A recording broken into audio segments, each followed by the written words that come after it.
I will be speaking to you out of a square window, or a rectangle if you're watching on your phone. It's a podcast. They can't actually see you.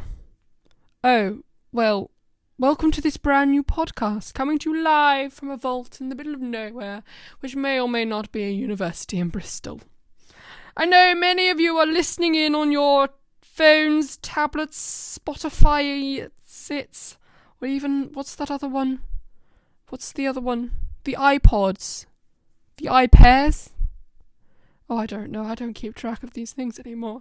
But you know, I remember the days if you wanted entertainment, you had to blow up a planet, you know?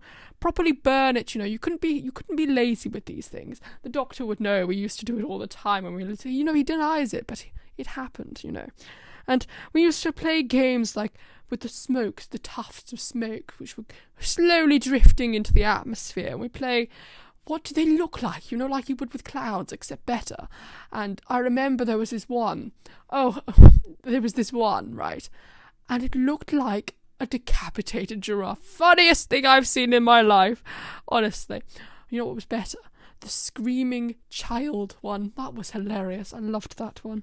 Looked like a candy had been taken away from it. Oh, truly the best moments of my life there. But you know, let's get to the point. A very tall person, very irritating, very Scottish, with eyebrows the size of Canada, who may or may not be the Doctor, has just passed me a note saying, please can you make some content that's actually cheerful and sane. Well, I mean, oh, that's very rude. There's a lot of swearing and a very cross emoji. That's very rude. I do have feelings, you know. I don't show them often, but I do. What's wrong with the content I've been making anyway? Everyone loved my live unboxing of your dead friends.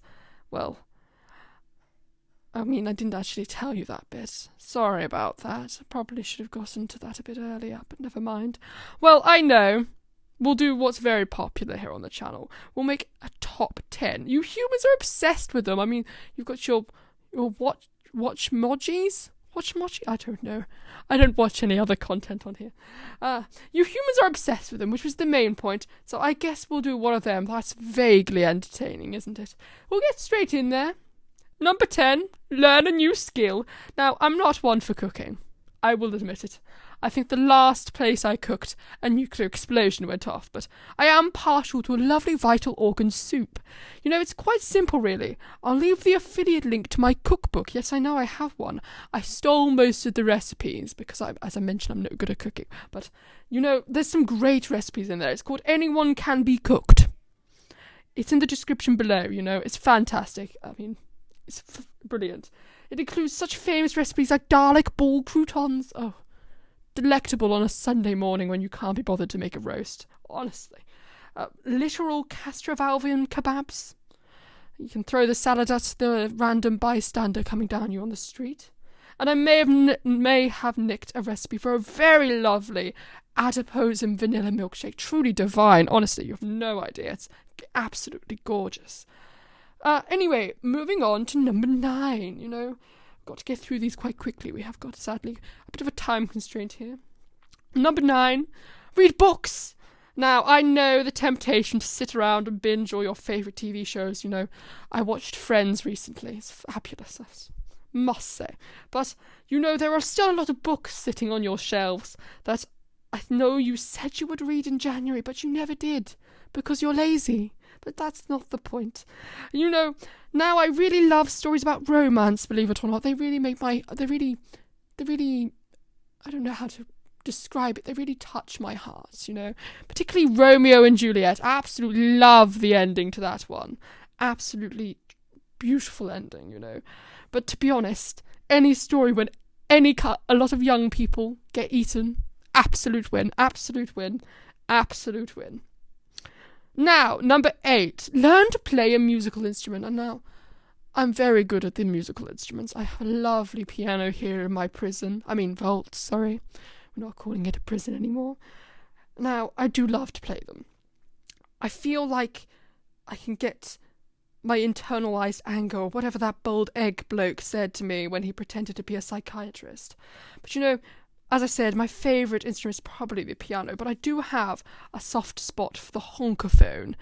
Absolutely fabulous person gave me mine. I believe his name was Rooney or whatever.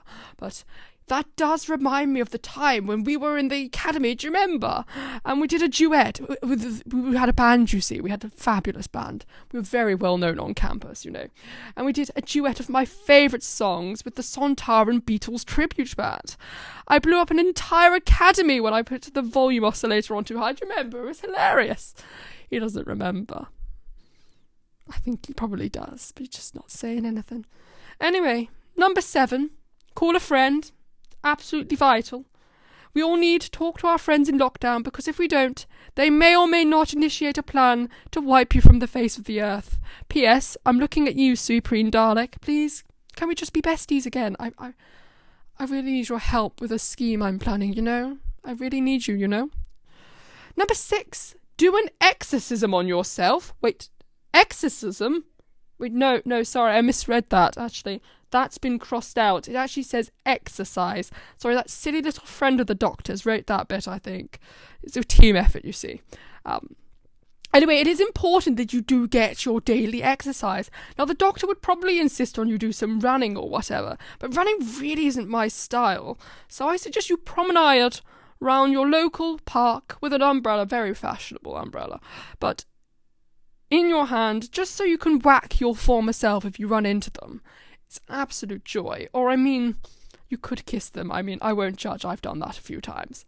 Anyway, number 5, have a makeover. I know, this is such a stereotype, but honestly, it's after lockdown, when it's all over, you're going to want a fresh new look, I promise. Yes, I can see you over there in the lacy sweatpants and the shirt that you haven't changed for days, probably months, let's face it. Sorry, darling, but it's true. Anyway, one should always dress for the occasion, even in lockdown. Now, I have had a couple of classy looks over the years. I used to rock a lovely black suit. Then there was the lovely velvet outsuit I wore with that lovely Tudor collar, do you remember? You were in a cricket outfit then. That was awful. Sorry.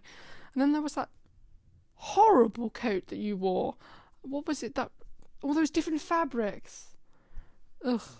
Now he's whispering something about Zog waging war on me. I mean, what's that supposed to mean? Who even is Zog? I don't remember Zog. Which reminds me, in lockdown, why not grow a moustache? I mean, it's a perfect opportunity. I mean, no one's going to see you for a month, so you might as well just grow a lovely moustache/beard combo. I used to rock that for centuries. You know, it's really rather stylish. And how could you forget you have to wear a simple little hat? I love hats, particularly the ones with the little berries and the flowers, and it's very, very a la mode, you know. Anyway, number 4, start an online business. Now, with all the shops closing, now is a good time as any to start a lovely online business. Mine is about the perfect gift to give your friends. Business is booming, obviously, with Christmas round the corner. At the moment, my top sellers are custom confession dials and a cyber army, which, you know, I feel like a lot of people are just expecting a toy one, but I feel that might be a bit of a shock when an actual cyber army turns up at your door. So just a warning there, just forewarning you there, you know, because you have to show that special someone that you care, even though they forget that you've left them behind to die at the hands of your own race, you know. I mean, I had a genetic condition that got cured. I mean, you didn't have to just dump me there. You could have... He's gone silent again, honestly. Anyway, number 3, go out and slaughter everybody. I'm kidding. Or am I? Number 2, come up with plans to take over the world. Now, in my time, I've come up with quite a few, you know, over the years. For example, one of my favourites was teaming up with Autons and possessing a young girl called Jo Grant. That was a classic. Or the time I tried to control a bunch of cat people. I mean, wait, what's that smell? Are you eating a tuna sandwich? No. Oh. Well, I wonder where that smell is coming from. Meow. Meow. What was that? Was that me? Sorry. That was me, I think. But yeah, as you can imagine, being trapped in a vault for such a long time, I've come up with some truly dastardly plans when I get out of here. Just you wait. My contacts in Vault are ready to mobilise as soon as I get out of here. It's going to be so much fun. So yes, if I hadn't planned a worldwide domination, I'd do it now, because it's really rather worth it. Before I unveil my top pick, I believe it is traditional to give some quote-unquote honourable mentions. For this, I would recommend making a gun out of leaves. That was a joy. That was an absolute joy of an afternoon, honestly. Particularly in autumn, the lovely colours. It's absolutely beautiful.